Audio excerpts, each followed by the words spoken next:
Allegation ہے نا کہ مسلم لیگ نون نے اور پیپلز پارٹی نے مینڈیٹ چوری کیا ہے، لیکن پی ٹی آئی ساتھ میں یہ بھی کہتی ہے کہ ان مبینہ طور پہ چوری کرنے والوں کو کسی کی حمایت بھی حاصل تھی، تو جس کی حمایت حاصل تھی اس سے آپ مذاکرات کرنا چاہتے ہیں؟ جی بیکاز بیسیکلی دیکھیے اس ملک کی اگر آپ الیکشن کی ہسٹری نکال کے دیکھ لیجئے تو وہ آپ کے سامنے ہے، مداخلت تو ہوتی رہی ہے، کوارٹرز سے فوج کی طرف سے بھی مداخلت ہوئی ہے، اور کوئی اس بات کو ڈینائی نہیں کر سکتا کہ 4 ایسے مواقع آئے ہیں جبکہ فوج ڈائریکٹلی بھی انہوں نے انٹروین کر کے ٹیک اوور بھی کیا، ملک کو رول بھی کرتے رہے ہیں۔ وہ ایوب خان صاحب تھے، پھر اس کے بعد یحییٰ خان صاحب تھے، پھر ضیاء الحق صاحب تھے، اس کے بعد مشرف صاحب تھے۔ تو یہ ایک ٹریڈیشن رہی ہے ملک کی 1947 کے بعد سے ایک ٹریڈیشن رہی ہے، یا ڈائریکٹ انٹرونشن رہی ہے یا انڈائریکٹ انٹرونشن رہی ہے۔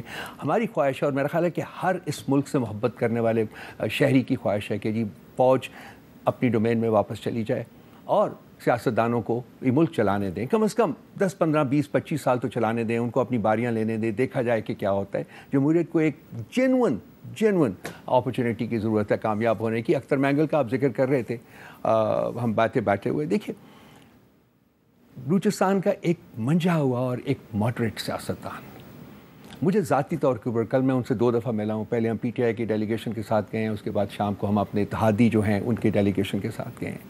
مطلب ان کے چہرے کے اوپر جو کرب تھا، جو تکلیف تھی، دیکھ کے انسان کو بہت افسوس ہوتا ہے کہ جی اگر ہم ایسے لوگوں کو اپنی سیاست کے ڈومین سے نکال دیں گے تو پھر بچے گا کیا؟ ہمیں لوگوں کو واپس لانا چاہیے، اور اس کے لیے ضروری ہے کہ سیاستدان اپنا رول ادا کریں۔ لیکن اختر مینگل صاحب نے نہ آپ کی بات سنی نہ حکومت کی بات سنی، کیا وہ آپ دونوں کو ایک ہی جیسا سمجھتے ہیں؟ انہوں نے ہم سے بھی گلا کیا، حامد صاحب، بڑا فرینکلی بات کرنے والا ہوں، انہوں نے ہم سے بھی، جب کل ہم صبح گئے ہیں پی ٹی آئی کے ڈیلیگیشن گئے تو انہوں نے ہم سے بھی گلا کیا۔ انہوں نے کہا جی کہ آپ کی حکومت جب بنی تھی، جب میں آپ کا اتحادی تھا، اس وقت آپ نے 2 کمیٹیاں بنائی تھیں کہ یہ بلوچستان کے مسائل کو حل کرے گی، اور کہتے ہیں جی کہ جتنی دیر میں اتحادی رہا اس کی ایک میٹنگ بھی نہیں ہوئی۔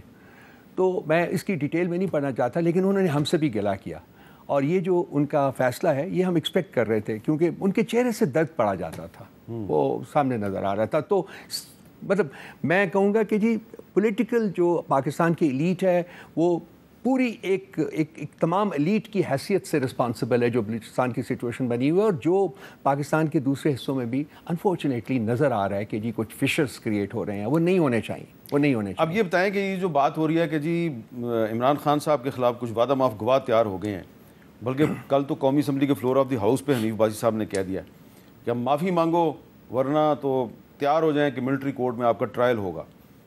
تو کوئی آپ کے پاس انفارمیشن ہے کہ کون وعدہ معاف گواہ تیار ہو گئے ہیں؟ پہلے تو میں کہوں گا کہ حنیف عباسی صاحب کو ایک پولیٹیشین کی حیثیت سے اس قسم کی سٹیٹمنٹس نہیں دینی چاہیے، ٹھیک ہے، میں صرف اتنا ہی کہوں گا اور نہیں کہوں گا، کیونکہ اگر ہم اس قسم کی سٹیٹمنٹس دیتے رہیں گے تو حالات اور دگرگوں ہوتے رہیں گے اور خراب ہوتے رہیں گے۔ لیکن ہماری جو انفارمیشن ہے اس سلسلے میں، وہ جو سوشل میڈیا اسپیکولیشن ہے وہاں بھی ہو رہا ہے، کچھ مطلب کچھ ان کے منسٹر صاحبان ہیں انہوں نے بھی شیئر کیا ہے، وہ جو ایک آرمی جنرل ہیں ان کے بارے میں کہا جا رہا ہے کہ جی ان کی وساطت سے یہ کیس، یہ ان کی وساطت سے یہ کیس آگے بڑھے گا۔ میری ذاتی رائے ہے کہ میرا نہیں خیال کہ ایسا ہوگا، یہ میری ذاتی رائے ہے، میرا نہیں خیال کہ ایسا ہوگا، اینڈ آئی ہوپ کہ یہ نہ ہو، کیونکہ اگر یہ ٹریڈیشن سیٹ ہو گئی، ایک بھٹو کو ابھی ہم اوور کم نہیں کر سکے ہیں سر، بے نظیر کو اوور کم نہیں کر سکے، یہ ملک اور شہادتوں کو سسٹین نہیں کر سکتا، یہ بہت کمزور ملک ہو چکا ہوا ہے۔ اچھا، آپ کو کیا لگ رہا ہے کہ جو جنرل فیض صاحب کے حوالے سے آج ہلکا سا ذکر کیا D G I S P R نے اپنی پریس کانفرنس میں، تو ان کے بارے میں جو یہ کہا جا رہا ہے کہ ریٹائرمنٹ کے بعد بھی وہ آرمی ایکٹ کی خلاف ورزی کر رہے تھے، یعنی کہ دوسرے الفاظ میں وہ سیاست میں مداخلت کر رہے تھے، تو کین یو کنفرم کہ ان کا تحریک انصاف کے ساتھ کسی لیول پہ کوئی رابطہ تھا؟ جتنا میں سمجھ پایا ہوں آج کی پریس کانفرنس کو D G I S P R کی، میرا خیال ان کا ریفرنس جو تھا وہ سیف سٹی پروجیکٹ کی طرف تھا، اس میں انہوں نے نام لے کے بھی کہا ہے۔ میں اس میں یہ جو ریڈ نہیں کر سکا، بالکل بہت سارے لوگ جو تھے پی ٹی آئی کے، دیکھیں مثلاً میری ان کے ساتھ جب میں ایس اے پی ایم تھا تو ایک اسٹریٹجک کمیونیکیشن ونگ کریٹ کیا گیا تھا اس وقت، جو کہ جو پاکستان کی پالیسیز کو فارمولیٹ کرنے میں ایک ایڈوائزری رول پلے کرتا تھا۔ خان صاحب اس کو پریزائڈ کرتے تھے، اس میں چیف آرمی اسٹاف ہوا کرتے تھے، D G I S P R ہوا کرتا تھا اور D G I S I ہوا کرتے تھے۔ اس زمانے میں میری ان کے ساتھ الیکس لیک ہوئی تھی، اور وہی ایک کبھی شاذ و نادر کوئی 2 مہینے میں 3 مہینے میں ہاؤ آر یو, ٹھیک ہو, سب ٹھیک ہے, سارا کچھ دیٹ کائنڈ آف. لیکن آئی انڈرسٹینڈ کہ کچھ اور لوگ بھی پی ٹی آئی کے تھے جن کے ان کے ساتھ انٹریکشن تھا. وہ کس نوعیت کا تھا فرینکلی, انٹریکشن تھا ان کی ریٹائرمنٹ کے بعد بھی. ہاں دیکھیے جی, جن کے ساتھ دوستی ہوتی ہے وہ یہ تو نہیں دیکھا جاتا کہ یہ ریٹائرمنٹ ہو گئی ہے تو اب ان کے ساتھ آپ تعلق توڑ لیں, تو وہ تعلق تو جاری رہتے ہیں, جو تعلق ہوتے ہیں وہ جاری. آپ کے ساتھ تھا کہ نہیں تھا ریٹائرمنٹ کے بعد؟ الیک سلیک کی حد تک جی, آپ کی طبیعت کیسی ہے, ٹھیک ہے, فائن, دیٹس آل. ان کے پاس ہے بھی, میرا وہ فون لیا گیا تھا, اس میں سے وہ پتہ ہے آپ کو انہوں نے لیک آؤٹ بھی کر دی تھی ساری جو میرے ان کے ساتھ کانورسیشن تھی. That I thought was very unprofessional, لیکن ٹھیک ہے, پھر ایسے کام ہوتے ہیں, اس میں دیکھ لیجیے جو کچھ ہے. اچھا, اب ایک سوال جو ہے میں اس لیے آپ سے کر رہا ہوں کہ کچھ لوگوں نے الزام لگایا اور یہاں پہ بیٹھ کے الزام لگایا اور اس کی تردید آپ کی پارٹی کی طرف سے کی گئی, لیکن اگر آپ خود وضاحت کر دیں. عطاء اللہ تارڑ صاحب جو انفارمیشن منسٹر ہیں وہ یہ کہتے رہے ہیں جی کہ رؤوف حسن صاحب جو ہیں وہ پارٹی سے 7.5 لاکھ روپیہ مہینہ تنخواہ لیتے ہیں. ذاتی طور پہ مجھے تو بطور ایک سٹیزن کے اس پہ کوئی اعتراض نہیں ہے, لیکن کیا واقعی یہ اتنی اچھی روایت قائم کر دی ہے تحریک انصاف نے کہ ان کے پاس جو سیکٹری انفارمیشن ہوتا ہے اس کو وہ 7.5 لاکھ روپیہ پر منتھ دیتے ہیں؟ میں لاسٹ آپ کے پروگرام میں آیا تھا تو آپ کے یہ سوال کا جواب میں نے دیا تھا, آج پھر دے دیتا ہوں. بالکل ٹوٹلی غلط ہے. اچھا, ٹوٹلی غلط ہے. لیکن یہ ساری روایت موجود ہے آپ کے ویسٹرن ڈیموکریسی میں, جہاں ایکچولی جماعت وہاں پروفیشنلز کو ہائر کیا جاتا ہے, اور یہ 5-7 لاکھ کی بات نہیں ہوتی, وہ لاکھوں. مجھے بھی پتا ہے کہ پاکستان میں بھی کچھ پولیٹیکل پارٹیز, ایک پیپلز پارٹی کی ایک روایت ہے سر, مجھے پتا ہے اس کا. ٹھیک ہے نا, آپ کو پتا ہے. تو اس لیے میں نے کہا مجھے ذاتی طور اس میں یہ کوئی جرم نہیں ہے, نہ ہی یہ کوئی انپروفیشنل بات ہے. اگر لینا ہوتا ہے تو وہ اوپنلی بندہ کہتا ہے, لیکن آپ نہیں لیتے, کوئی سیلری نہیں لیتا. آپ نہیں لیتے, ٹھیک ہے. اچھا, اب یہ بتائیں کہ یہ جو ایک کنٹروورسی چل رہی ہے جی کہ پہلے خان صاحب جو ہیں انہوں نے ایک جلسہ جو ہے وہ ملتوی کروا دیا, اور اب 8 ستمبر کا جلسہ ہے, اس کے لیے ایڈمنسٹریشن نے اجازت دے دی ہے, سنجانی میں اجازت دے دی ہے, لیکن ہو سکتا ہے کہ یہ بھی واپس ہو جائے. تو اس جلسے کے بارے میں پارٹی کی کیا پالیسی ہے؟ اس جلسے کے بارے میں پالیسی یہ, اس میں جانا پڑے گا جی ان محرکات میں جس کی وجہ سے 22 اگست کا جلسہ جو ہے وہ پوسٹ پون کیا گیا تھا. یہ اسٹیبلشمنٹ کی طرف سے انیشیٹو لیا گیا تھا, کیونکہ اسی دن 22 اگست کو یہاں آپ کو پتہ ہے جب مذہبی جماعتوں کا بھی گٹھ ہو رہا تھا, اور انہوں نے جو ہم سے شیئر کیا تھا کہ جی ہو سکتا ہے کہ کوئی وائلنس ہو, تو ہم نہیں چاہتے کہ ایگریویشن ہو اس وائلنس کی, بیکاز آپ کا بھی جلسہ ہوگا. تو انہوں نے ریکویسٹ کی تھی علی امین گنڈاپور صاحب کو کہ جی آپ یہ جلسہ جو ہے آگے کر دیجئے, اور ساتھ ہی انہوں نے ہمیں 8 سپٹمبر کے لیے نو آبجیکشن سرٹیفکیٹ بھی اسی وقت دے دیا تھا. لیکن علی امین گنڈاپور صاحب نے ان کو کہا تھا, میں ساری بات آپ کو بتا رہا ہوں کہ جی یہ بس یہ اس بات کے اوپر فیصلہ تو ایک ہی شخص کر سکتا ہے, اور وہ اڈیالہ میں ہوتا ہے. سو اڈیالہ جیل کے دروازے صبح 7 بجے کھولے گئے تھے, اور سواتی صاحب اور گور صاحب گئے تھے. ریلکٹنٹلی خان صاحب نے مانا تھا 8 ستمبر کو. آج ہمیں ان رائٹنگ اس جلسے کی جگہ کی بھی اجازت مل گئی ہے. So this is a very major step forward Sanjani Chowk کے اوپر. تو میرا نہیں خیال کہ یہ جلسہ جو ہے, کیونکہ اس میں اسٹیبلشمنٹ خود بھی انوالوڈ ہے, تو یہ میرا نہیں خیال کہ یہ جلسہ انہوں نے اپنا وعدہ پورا کرنا ہے. انہوں نے نہیں, وہ تو ہوگا نا جس دن ہوگا جلسہ, کیونکہ ابھی ہم ایڈمنسٹریشن سے کچھ امید کرتے ہیں کہ وہ کچھ نہ کچھ ضرور تنگ کریں گے, لیکن آئی ہوپ ناٹ. آپ کو یہ خدشہ کیوں ہے کہ ایڈمنسٹریشن تنگ کرے گی؟ آپ کا کیا خیال ہے کہ جو پولیٹیکل گورنمنٹ ہے اس کی پالیسی کچھ اور ہے اور اسٹیبلشمنٹ کی پالیسی اور ہے؟ دیکھیے پولیٹیکل گورنمنٹ جو ہمارے ساتھ کرتی رہی ہے, پنجاب میں جو کچھ ہوا ہے, اس کے علاوہ باقی صوبوں میں بھی جو کچھ ہوا ہے وہ بھی آپ کے سامنے ہے. فرینکلی ہم پتہ نہیں درجنوں ہم اپلیکیشنس دے چکے ہوئے ہیں جلسے کرنے کی, ایک بھی اپلیکیشن قبول نہیں ہوئی ہے. تو اب ہمارا جب اپروچ ہے وہ چینج ہوا ہے کہ جی اب آبجیکشن, ہمیں نو آبجیکشن سرٹیفکیٹ ملے یا نہ ملے, ہم نے اپنا جو شیڈیول کل میں نے یہ اناؤنس کیا ہے اس کے مطابق ہم نے جلسے کرنے ہیں. اینڈ آئی ہوپ اینڈ پرے یہ پیسفل جلسہ ہوگا. آئی ہوپ اینڈ پرے کہ میرا خیال کچھ 1-2 اچھی اسٹیٹمنٹس بھی آئی ہیں فلور آف دا پارلیمنٹ کے اوپر, تو میں ان کو اپلاڈ کرتا ہوں. اچھا, آج ایک پارلیمنٹ میں اپر ہاؤس سے سینٹ سے ایک بل منظور ہو گیا جو کہ قومی اسمبلی میں بھی آئے گا, اور عرفان صدیقی صاحب نے یہ بل پیش کیا ہے. اور یہ اسلام آباد میں جو جلسے جلوس ہیں اس کے بارے میں کہا گیا کہ اگر بغیر اجازت کے جلسہ کیا جائے گا تو 3 سال قید کی سزا ہوگی, اور اس کے بعد وہ ہو سکتی ہے. عرفان صدیقی صاحب کی ذرا رائے سن لیتے ہیں, پھر رؤوف حسن صاحب سے بات کرتے ہیں. Bill to regulate the holding of public assemblies at certain places in Islamabad. It has nothing to do with any jalsa. آپ دیکھیں شہر اس وقت بھی پنجرا بنا ہوا, ہم پتہ نہیں کتنے چکر لگا کے یہاں پہنچتے ہیں. اگر 25 لوگ جلسہ کرنا چاہتے ہیں تو 25 لاکھ بھی تو بچتے ہیں نا. ان کے بھی کوئی حقوق ہیں یا نہیں ہیں؟ ان کے حقوق مسخ ہوتے رہتے ہیں. Those who are in favor of the motion may say aye. I think the ayes have it that the motion is adopted. اچھا رؤوف حسن صاحب, یہ آج ایک بل منظور ہو گیا ہے, یہ پہلا سٹیپ ہے. اس کے بعد یہ قومی اسمبلی سے بھی اس کو منظور کیا جائے گا. تو کیا آپ سمجھتے ہیں کہ یہ اس طرح کی قانون سازی جو ہے یہ اسلام آباد شہر کے لیے بڑی اچھی ہے؟ انتہائی ڈیمیجنگ ہے. یہ پولیٹیکل پروسیس کے لیے بہت ڈیمیجنگ ہے. دیکھیے جو پولیٹیکل ایکٹیویٹیز ہیں ان کو آپ اس قسم کے بلز پاس کرا کے یا اس قسم کے قوانین بنا کے نہیں روک سکتے. ٹھیک ہے, آپ اسی شہر میں, جب کہ ہمیں اجازت نہیں تھی ڈی چوک میں آنے کی, اسی شہر میں آپ نے دیکھا کہ کتنی دفعہ مذہبی جماعتیں جو ہیں وہ کانسٹیٹیوشن ایونیو کے اوپر براجمان ہوئی ہیں, ان کو نہیں روکا گیا. جماعت اسلامی کو نہیں روکا گیا, تحریک نفاذ کیا TLP کو نہیں روکا گیا, وہ بھی بیٹھے رہے ہیں. سو ڈسکرمنیشن تو ہے. دوسری بات ہے کہ یہ 3 سال یا 3 سال کی قید یا 10 سال کی قید وغیرہ فرینکلی ڈٹر نہیں کر سکتے پولیٹیکل ایکٹیویٹی کو. جب لوگ ڈٹرمنٹ ہوتے ہیں تو وہ ہوتا ہے. یہ لوگ یہ اس قسم کے بل اپنی موت خود مر جاتے ہیں, اور یہ کرنا نہیں چاہیے. خاص کر جن صاحب نے یہ پیش کیا ہے وہ تو الفاظ کے سوداگر بھی ہیں اور وہ بیچتے ہیں, لیکن یہ ہے کہ ان کو چاہیے تھا کہ سوچ لیتے اس بل کو پیش کرنے سے پہلے, ہوموجینٹی کریٹ کریں. اگر آپ ایک سیاسی کلچر کو فروغ دینے میں یہ بل جو ہے یہ مدد نہیں دے گا. تو سیاسی کلچر کو فروغ دینے کے لیے آپ کو ایک دوسرے کے ساتھ مل کے ایک دوسرے کے جو جائز چیزیں ہیں, جائز مطالبات ہیں, ان کو مان کے آگے بڑھنا پڑے گا. اور یہی انفیکٹ اس کا فقدان ہے جس کی وجہ سے آج ایک کانفرنٹیشن کی سچویشن کریٹ ہوئی. بہت بہت شکریہ رؤف حسن صاحب. اور نے زور دیا ہے کہ یہ جس قسم کے بل منظور کیے جا رہے ہیں اسلام آباد میں, جلسے جلوس جو ہیں اس پر پابندی لگا دی گئی ہے کہ آپ ایڈمنسٹریشن کی مرضی کے خلاف کوئی جلسہ جلوس نہیں کر سکتے. کہہ رہے ہیں مل جل کے بات کرنی چاہیے. تو آج اسپیکر صاحب کے دفتر میں حکومت اور اپوزیشن کے رہنماؤں کی ایک میٹنگ ہوئی ہے. اس میٹنگ میں کیا کہانی ہے, اس کی اندرونی کہانی کیا ہے, اس پہ ہم بات کریں گے حنیف عباسی صاحب سے ایک وقفے کے بعد.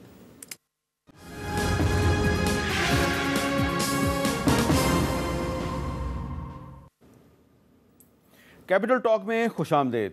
اور اب ہم بات کریں گے مسلم لیگ نون کے سینئر رہنما اور رکن قومی اسمبلی حنیف عباسی صاحب سے, جو آج اسپیکر کے دفتر میں حکومت اور اپوزیشن کے درمیان ہونے والی ایک اہم ملاقات میں موجود تھے. ان سے پوچھیں گے کہ اس ملاقات میں کیا فیصلہ ہوا. اور کل عباسی صاحب نے قومی اسمبلی میں فلور آف دی ہاؤس پہ یہ دعویٰ کیا تھا کہ تحریک انصاف والے جو ہیں ان کے خلاف وعدہ معاف گواہ جو ہیں وہ تیار ہو چکے ہیں. تو کوشش کریں گے عباسی صاحب ہمیں بتائیں کہ وعدہ معاف گواہ کون کون ہے اور کہاں کہاں پہ ہے, کب سامنے آئے گا. بہت شکریہ عباسی صاحب. پہلے تو یہ بتائیں کہ جو آج کافی عرصے کے بعد حکومت اور اپوزیشن کے رہنماؤں کی ایک ملاقات ہوئی ہے, اس میں آپ بھی شریک تھے, تو وہ ملاقات کا کیا نتیجہ نکلا؟ دیکھیں اس میں ہماری طرف سے اسپیکر صاحب رانا ثناءاللہ صاحب, میں ڈاکٹر طارق فضل چوہدری صاحب, اور ادھر سے اسد کیسر صاحب تھے, اور بیرسٹر گوہر صاحب تھے, اور حامد صاحب تھے, حامد رضا صاحب, ڈاکٹر صاحبزادہ حامد رضا. کہنے سے مراد یہ کہ جو بیسک ایشو تھا وہ بلوچستان تھا, اور بلوچستان کے جو حالات ہیں وہ آپ کے سامنے ہیں, اور اس کے اندر صورتحال کو کم از کم پارلیمنٹ میں ڈسکس ہونا چاہیے کس طریقے سے, تاکہ لوگ وہ جہاں ان کی جو محرومی ہے اگر یہاں ڈسکس ہو جائیں اور وہ ایڈریس ہو جائیں تو بلوچستان کے لوگوں کا کسی حد تک تو ہم خاطر خواہ ان کے لیے کوئی نہ کوئی روشنی نکال سکتے ہیں اس ساری صورتحال میں. تو اس حوالے سے وہ میٹنگ تھی ہماری, اور اس میں یہ طے ہوا کہ ہم آنے والے ویک میں جو ہے ہم ایک ڈیبیٹ رکھیں گے بلوچستان کے اوپر, اور ہو سکتا ہے کہ ان کیمرہ ہم جو ہے ایک سیشن بھی کریں اس کے اوپر. ان کیمرہ اگر آپ کریں گے تو زیادہ فائدہ مند ہوگا آپ کے لیے؟ نہیں, ہم ڈیبیٹ جو ہے وہ تو پبلکلی کریں گے, لیکن ان کیمرہ کے بہت سے فائدے بھی ہوتے ہیں. اچھا, لیکن عباسی صاحب, رانا ثناءاللہ صاحب اور دوسری طرف سے تحریک انصاف کے اسد کیسر صاحب, دونوں اپنے اپنے ڈیلیگیشن لے کے اختر مینگل صاحب کے پاس گئے کہ آپ اپنا استعفیٰ واپس لے لیں. اختر مینگل صاحب نے استعفیٰ واپس نہیں لیا, بلکہ آج وہ پاکستان سے ہی چلے گئے ہیں, اور انہوں نے اعلان کر دیا کہ میں استعفیٰ واپس نہیں لے رہا. تو کیا لگ رہا ہے آپ کو کہ اختر مینگل صاحب تو استعفیٰ واپس نہیں لے رہے, کہیں کوئی مزید بلوچستان کے سیاستدان تو یہ پارلیمانی سیاست چھوڑنے کا اعلان نہیں کرنے والے؟ اچھا, پہلی بات تو یہ میر صاحب, آپ کو نا بلوچستان کے حوالے سے, اس کی صورتحال کے حوالے سے میرے سے بہت زیادہ علم ہے, لیکن میں آپ کو چھوٹی سی گزارش ایک پولیٹیکل ورکر کی حیثیت سے کروں گی. یہ 2-3 وزرائے اعلیٰ چھوڑ کے اس سے پہلے جتنے لوگ تھے آپ کو پتہ ہے سردار ہی تھے. یعنی وہ اگر گورنر تھا تو سردار تھا, اگر وزیر اعلیٰ تھا تو سردار تھا. میں ٹھیک کہہ رہا ہوں, میری ہسٹری کو ٹھیک کر لیجئے گا. آپ کی ہسٹری کو میں ذرا ٹھیک کر دیتا ہوں کہ اختر مینگل صاحب جو ہیں وہ 16 مہینے کے وزیر اعلیٰ تھے, ان کے والد صاحب عطاء اللہ مینگل صاحب صرف 9 مہینے کے وزیر اعلیٰ تھے. بھجن تھے نا, تو تھے نا، میں سنتے ہیں آپ کی نواب بھٹی بھی تھے. میں کہتا ہوں جس کی بھی نواب حکومت بھٹی صاحب صرف چند مہینے کے تھے. بھائی جان میرا صرف آپ سنیں. کہنے کا مطلب یہ ہے کہ جب زہری صاحب بھی تھے. میں بات سنیں, زہری صاحب آپ کی پارٹی میں. جی میں جو بات کرنے لگا اس کو ذرا سمجھنے کی کوشش کریں کہ سرداروں کی حکومت تھی. انہوں نے جان بوجھ کے نہ کالجز بننے دیے, نہ یونیورسٹی بننے دی, نہ پینے کا پانی دیا. نہیں اس طرح نہ کریں, مجھے بات نہیں. دیکھیں نا, آپ اگر غلط بات کر رہے ہیں کہ سردار عطا اللہ مینگل نے فلور آف دی ہاؤس پہ انہوں نے 1972 میں سرداری نظام کے خاتمے کی قرارداد پیش کی, خود ایک سردار نے. ٹھیک ہے, تو اس سردار کو اگر آپ غلط کہہ رہے ہیں تو پھر ہسٹری کو ذرا درست نہیں. میں سردار اپنا جو اختر مینگل ان کی بات ہی نہیں کر رہا, میں سرداروں کی بات کر رہا ہوں. میں پھر کروں گا دوبارہ. ان کی حکومت تھی, پینے کا صاف پانی نہیں ملا بلوچوں کو. اچھا. یونیورسٹی نہیں ملی, کالج نہیں ملی, محرومیاں بڑھتی گئیں, بہت زیادہ بڑھیں. اور لیکن اپنی جو ان کی محرومیاں تھیں وہ دور ہو گئیں تمام سرداروں کی. کسی نے کراچی میں بنگلو بنا لیا, کسی نے اسلام آباد میں, کسی نے لاہور میں بنا لیا. اچھا, اس کا اس وقت حکمران ہے بلوچستان کے, ان سب کے اسلام آباد میں بنگلے ہیں. ٹھیک ہے, آپ ٹھیک کہہ رہے ہیں. میری بات کو ذرا میں اس کو کنکلوڈ کروں گا تو آپ کہیں گے تو ٹھیک کہہ رہے ہیں. ہاں, اب ان کے نیچے سے زمین نکل گئی ہے. اچھا. سب کے. میں تو اختر مینگل صاحب کے آخری وقت تک آپ میرا خیال ہے انفارمیشن دے رہے تھے کہ وہ استعفیٰ دیے بغیر, واپس لیے بغیر وہ دبئی چلے گئے. لیکن میں پھر کہوں گا کہ ہو سکتا ہے کہ وہ لوٹ آئیں. اور ہمارا آپ کی آج کی باتیں سننے کے بعد تو کبھی نہیں آئیں گے. نہیں, نہ آئیں میری باتیں سننے کے بعد مجھے کوئی. لیکن میں تو اب دیکھیں نا, میں کچھ بات تو کروں گا نا جو حقائق پہ مبنی ہے. اسی وجہ سے تو وہ محرومیت دوسروں نے فائدہ اٹھایا. ہمارے جو اندیکھے دشمن ہیں انہوں نے اربوں ڈالر انویسٹ کر دیے بلوچستان کے اندر. اس پہ مجھے کوئی دو رائے نہیں ہے. اب ان سرداروں کے نیچے سے کھسک گئی ہے پوری کی پوری زمین. اب یہ چلی گئی ہے جیسے اپنا لیڈر لیس کراؤڈ ہوتا ہے نا, اس طرح لیڈر لیس وہاں پہ صورتحال پیدا ہو گئی ہے. تو اس کو کنٹرول کرنے کے لیے حکومت کو چاہیے کہ وہ بیٹھ کر 2-3 ایشوز ہیں جن کو مطلب کہ ہمیں ایڈریس کرنا ہے. ہمیں مسنگ پرسن کو بھی ایڈریس کرنا ہے. یہ نہیں کہ ہم ان کو ایڈریس نہیں کر سکتے, ان کو کرنا ہے. پھر ہم نے جو فیسلٹیز ہیں ان کو جو نہیں مل رہی, جو اگر ہم ان کو نوکری نہیں دیں گے, اگر ہم ان کے ریسورسز کے اوپر قابض ہو جائیں گے تو دشمن جو ہے اس کو ایکسپلائٹ کرے گا. اور یہ بات جو ہے DGISPR نے بھی کہی ہے کہ جی وہ ایکسپلائٹ کرتا ہے دشمن, اور دشمن کا کام ہے. دشمن کو آپ یہ تو نہیں کہہ سکتے کہ تم یہ کام نہ کرو, کیسے کہ نہ کرے.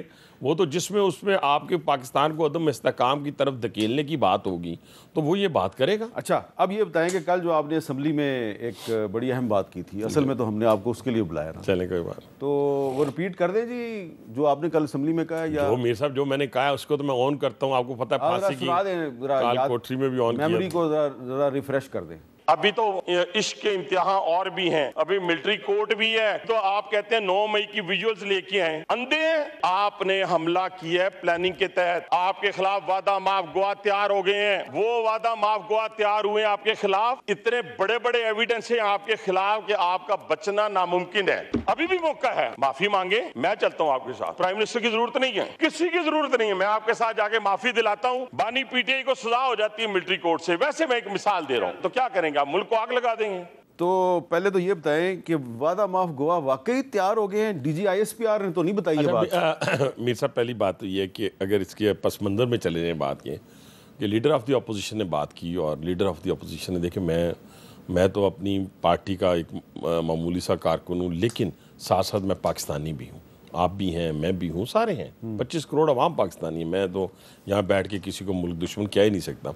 انہوں نے کھڑے ہو کے جو گفتگو کی, وہ گفتگو ٹوٹل انسٹیٹیوشن پہ حملہ آور ہونے والی تھی. میں 2-3 باتیں کرتا. حجوج مجوج کہا گیا, ویگو ڈالے کہا گیا, پھر کہا گیا KGB کہا گیا. بہت مطلب انہوں نے کوئی بات کی نہیں کہ بلوچستان میں کیا ہو رہا ہے اس وقت, KPK کے اندر لا اینڈ آرڈر کی کیا صورتحال ہے.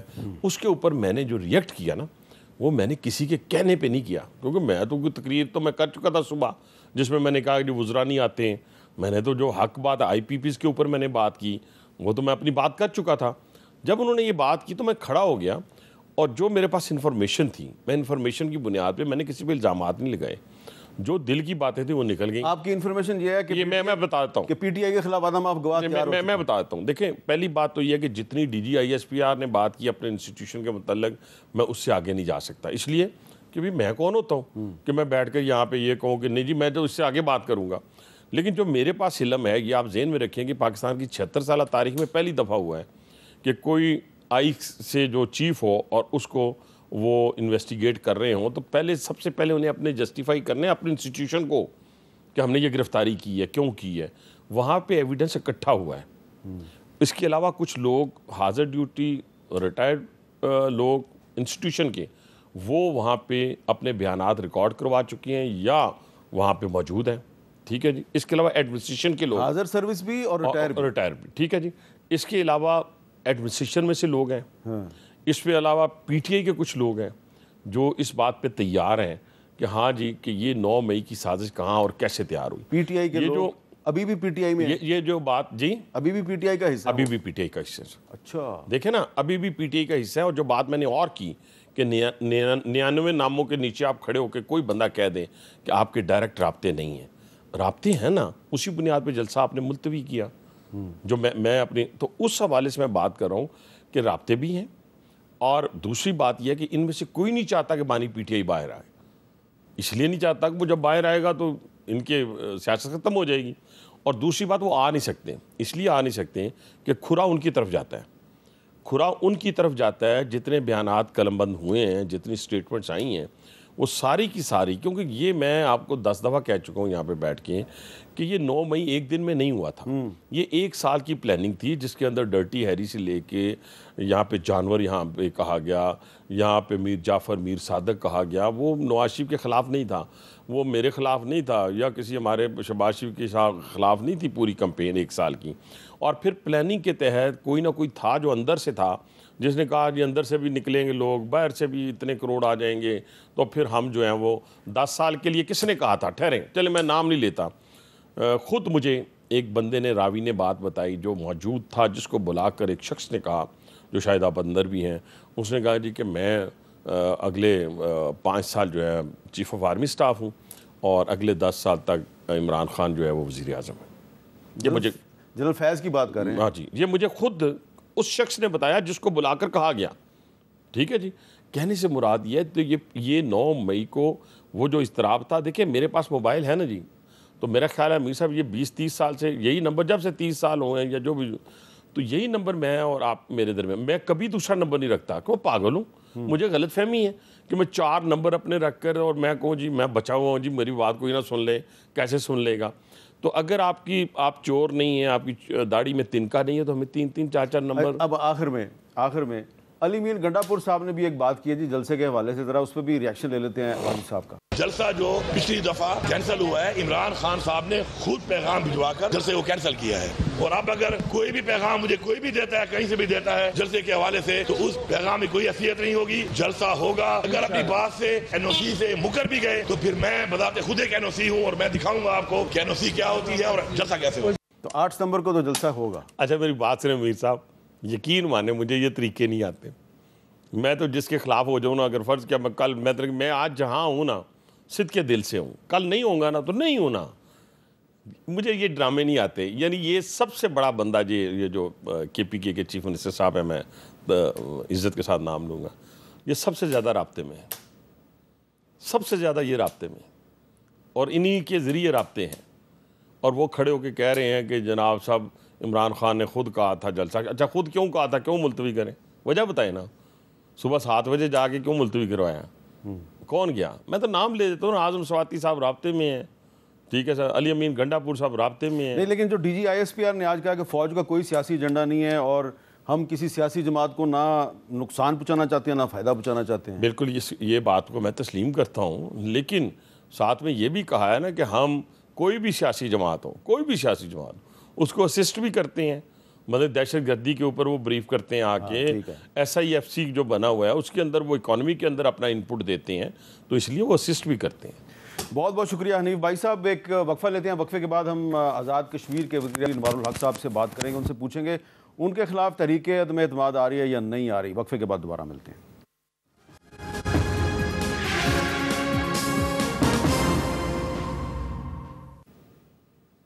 کیپٹل ٹاک میں خوش آمدید. اور اب ہم بات کریں گے وزیر اعظم آزاد کشمیر جناب چودھری انوار الحق صاحب سے.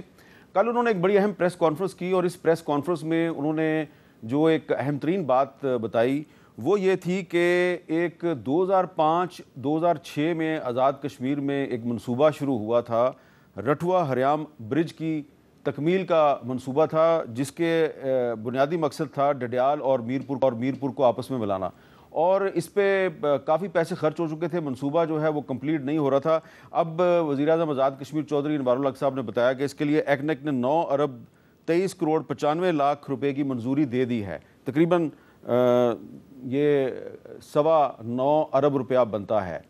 تو عام خیال یہ ہے، جو چودھری انوار الحق صاحب کے ناقدین ہیں یا ان کے مخالفین ہیں، ان کا خیال ہے کہ وہ بڑے کمزور وزیر اعظم ہیں، لیکن انہوں نے اس اتنے پرانے منصوبے کے لیے اتنی بھاری رقم ایکنک سے کیسے لیا، اس پہ ان سے بات کریں گے۔ بہت بہت شکریہ چودھری انوار الحق صاحب۔ تھوڑا سا ہمیں بتائیں گے کہ یہ رٹھوا ہریام برج کا منصوبہ جو ہے یہ کب شروع ہوا، اس کی کیا اہمیت ہے، اور اب ایکنک نے جو رقم منظور کر دیا ہے تو کیا یہ منصوبہ جلدی تکمیل اس کی ہو جائے گی یا مزید 5-6 سال لگ جائیں گے؟ شکریہ امیر صاحب۔ اس طرح ہے کہ 2003 میں منگلا ڈیم اپ ریزنگ کا ایگریمنٹ ہوا، جس کے مطابق منگلا ڈیم کو ریز کیا جانا مطلوب تھا۔ اس میں گورنمنٹ آف آزاد کشمیر اور وابڈا کے درمیان ایگریمنٹس میں 3-4 چیزیں بڑی میجر چیزیں تھیں۔ ایک یہ رٹھوا ہریام کا پل تعمیر ہونا تھا، ایک ڈڈیال کو وایا دھان گلی پل پنجاب سے کنیکٹ کرنا تھا، اور اس کے بعد ہم نے جو ڈسپلیس لوگ ہونے تھے، چونکہ دوسری دفعہ یہ ڈیم ریز ہوا تو پورے کے پورے گاؤں قبرستان سب وہ پانی کی نظر ہوئے، تو ہم نے نئی جو ہیں وہ کالونیز آباد کرنی تھیں، نئے ہیملٹس بنانے تھے وہ، اور یہ سارا ایگریمنٹ کا حصہ تھا۔ انفارچونیٹلی ہیملٹس پہ بھی اچھا خاصا کام ہوا، لیکن وہ بھی ابھی ان میں بھی کام ہونا باقی ہے، لیکن تقریباً 75-80% ہو چکا ہے۔ جو دھان گلی پل تھا وہ بھی اپنی تعمیر کی مدت کے مطابق بن گیا۔ یہ جو رٹھوا ہریام پل تھا، اس نے میرپور کو اسلام گڑھ ایک ہمارا قصبہ ہے اس سے ملانا تھا، اور اس سے ڈڈیال کوٹلی کے لوگوں کا سفر خاصا کم ہو سکتا تھا۔ پرابلم ہمارے ملک میں ایک ہی المیہ ہے کہ شفافیت پہ شاید یقین ہمارا کم ہوتا جاتا ہے، تو اس میں میگا کرپشن سکینڈلز آئے، کچھ چیزیں احتساب میں چلی گئیں، پھر یہ لٹیگیشن شروع ہو گئی، پھر یہ بس ایک ناسور بنتا چلا گیا، اور گزشتہ 17-18 سال سے صرف 160 میٹر سپین، اور یہ معاملہ اس لیے بھی زیادہ ہائی لائٹ ہوتا رہا کہ یہ جس دوسرے پل جہاں جا کے اختتام پذیر ہو رہا ہے وہ ٹاؤن اسلام گڑھ، 90% وہ جو لوگ ہیں وہ برٹش پاکستانی ہیں، تو یہ ایک اس حوالے سے ایک اس کی انٹرنیشنل حیثیت بھی اختیار یہ کر گیا۔ تو جب میں تقریباً 16 ماہ قبل پرائم منسٹر بنا تو 3 ڈیڈ پروجیکٹس تھے جن پہ میں نے فوکس کیا۔ ایک یہ تھا، ایک آؤٹ آف اسکول چلڈرن تھا آزاد کشمیر کا، اور تیسرا پروجیکٹ تھا ہمارا جاگراں، جس پہ 49 میگا واٹ بجلی بننی تھی۔ یہ تینوں ڈیڈ پروجیکٹس تھے جن پہ اربوں روپیہ خرچ ہو چکا تھا۔ آج الحمدللہ اللہ کے فضل و کرم سے جاگراں 95% کمپلیٹ ہو گیا۔ جو آؤٹ آف اسکول چلڈرن ہے اس کو CDWP نے ایک دفعہ پھر ہم پہ اعتماد کیا، وہ 7.25 ارب کا پروجیکٹ کل پاس ہوا، اور یہ ایکنک ہے اس نے کل 9 ارب کا جو تھا یہ پروجیکٹ رٹھوا ہریام کا، اس میں سے 4 ارب تقریباً سپینڈ ہو چکا ہے، اور 5 ارب جو ہے وہ ابھی سپینڈ ہونا ہے، اور یہ G2G ایگریمنٹ کے تحت گورنمنٹ آف آزاد کشمیر نے یہ حوالے کر دیا FWO کے۔ اب پانی اترنے کا انتظار ہے، اور جو پل کے دونوں سائڈیں ہیں جو آلریڈی کنسٹرکٹڈ ہیں ان پہ تعمیر شروع ہو جائے گی۔ مجھے امید ہے کہ اگلے 3-4 ہفتوں 5 ہفتوں میں اس پل پہ تعمیر کا کام شروع ہو جائے گا، اور اپنے مطلوبہ ٹائم کے اندر یہ الحمدللہ یہ جو اسکینڈلس چیز ایک ہمارے لیے ہماری جان کا روگ بنی ہوئی تھی، اس سے ہماری جان چھوٹ جائے گی۔ جی میر صاحب، یہ آپ نے برٹش پاکستانی جو ہیں جن کی فیملیز جو ہیں وہ بڑی تعداد میں ان علاقوں میں آباد ہیں، ان کے لیے آپ نے بڑی اچھی خبر سنائی ہے۔ اب آپ سے اس منصوبے کے حوالے سے بات کی ہے تو ذرا یہ بھی بتا دیں کہ مارچ 2024 میں، یعنی کہ چند مہینے پہلے، راجہ فاروق حیدر صاحب ہیں، سابق وزیر اعظم ہیں، انہوں نے یہ کہا تھا جی کہ چودھری انوار کے خلاف ہم تحریک عدم اعتماد لا رہے ہیں، نمبر بھی پورا ہو گیا ہے، لیکن کافی عرصہ گزر گیا ہے، تحریک عدم اعتماد نہیں آئی۔ تو کیا آپ نے جو اپنے جو سیاسی مخالفین ہیں ان کے ساتھ بات چیت کے ذریعے معاملات کو ٹھیک کر لیا ہے، یا واقعی ان کے پاس نمبر پورے نہیں ہیں؟ بڑا انٹرسٹنگ سوال ہے امیر صاحب۔ میں ایسا خوش قسمت وزیر اعظم ہوں کہ جس کا گزشتہ 16 سال کا جو پیریڈ ہے اس میں کوئی میرا خیال ہے 1600 مرتبہ عدم اعتماد کی خواہش کی گئی ہے۔ قصور یہ ہے کہ شاید میں پرائم منسٹر کلب سے نہیں ہوں، ایک عام سیاسی کارکن ہوں، اور مجھے بددیانتی اور کرپشن سے شدید نفرت ہے، اور سٹیٹس کو کا میں سب سے بڑا ناقد رہا ہوں۔ تو میری خواہش اور کوشش یہی ہے کہ ایک عام سیاسی کارکن جو ہے جس سے یہ اقتدار کے جو منازل تھیں اس کو طے کرنا اس کے لیے خواب بن گیا تھا. اگر آپ پولیٹیکل سسٹم کو دیکھیں جہاں سے ہم جمہور کا لفظ لے کے آئے ہیں, مہذب ممالک جن کو آپ آج کل کہتے ہیں, لیکن اب وہ بھی مہذب نہیں رہے یہ فلسطین کے حالات دیکھتے ہوئے, لیکن جمہوری قدریں جہاں سے ہم لے کے آئے ہیں, ہم صرف وہ ڈیموکریسی کا ورڈ لے آئے ہیں. ہم نے اپنی رویے بدلے, نہ ہم نے عادتیں بدلی, نہ ہم اکاؤنٹیبلٹی پہ یقین رکھتے ہیں, اور نہ پبلک کے ٹیکسز کو پبلک پر واپس خرچ کرنے پر یقین رکھتے ہیں, جس کی وجہ سے حکومت اور حکومت کے درمیان, شہریوں کے درمیان خلیج پیدا ہوتی جا رہی ہے. تو جب آپ سٹیٹس کو توڑتے ہیں تو جو بھی مافیاز ہیں, جو بھی مافیاز کو پروٹیکٹ کرنے والے میرے دوست ہیں, میں کسی کا نام نہیں لیتا, ان سب کو پھر پرابلم پیدا ہوتی ہے, معاشرے میں ارتعاش پیدا ہوتا ہے. اور جب بھی آپ جسم سے نسور کو دور کرتے ہیں, سرجیکل انٹرونشنز کرتے ہیں, تو پھر ہی جان بچتی ہے, لیکن وقتی طور پر تو درد محسوس کرنا پڑتا ہے. تو اس کا مطلب یہ ہے کہ آپ کے خلاف تحریک عدم اعتماد نہیں آ رہی؟ سر عدم اعتماد جو ہے وہ تو جمہوریت کا حسن ہے. میں نے تو اسمبلی میں متعدد مرتبہ کہا کہ میں وہ واحد سیاسی کارکن ہوں جس کے خلاف عدم اعتماد کی تحریک دائر کرنے کی بھی ضرورت نہیں ہے. اتنے جمہوری رویوں پر میں یقین رکھتا ہوں کہ 27 ممبران نے اسمبلی کو بٹھا کے چائے پلائیں, اس کے بعد مجھے مطلع کریں اور مجھ سے مستعفی ہونے کا میں اعلان کروں گا اور گھر جاؤں گا. اقتدار سے چمٹنا میری خواہش نہیں تھی, سٹیٹس کو توڑنا میری خواہش تھی. الحمدللہ 90% سے اوپر توڑ دیا, جس کی ریاست کے عوام گواہ ہیں. چلیں, بہت بہت شکریہ چودھری انوار الحق صاحب سے. ہم نے زیادہ لمبی چوڑی گفتگو نہیں کی, پھر کسی دن کریں گے. انہوں نے بڑی انٹرسٹنگ بات کی ہے. وہ کہتے ہیں جی کہ آزاد کشمیر میں ایک پرائم منسٹر کلب ہے, اور پہلی دفعہ آزاد کشمیر کا جو وزیر اعظم ہے اس کلب سے باہر سے آ گیا ہے, اور اس لیے اس کو ہٹانے کی پوری کوشش ہو رہی ہے, لیکن ابھی کوشش جو ہے وہ کامیاب نہیں ہوئی. ناظرین, ہم چودھری انوار الحق صاحب سے کسی دن تفصیلی انٹرویو کریں گے. اجازت دیجیے, اللہ حافظ.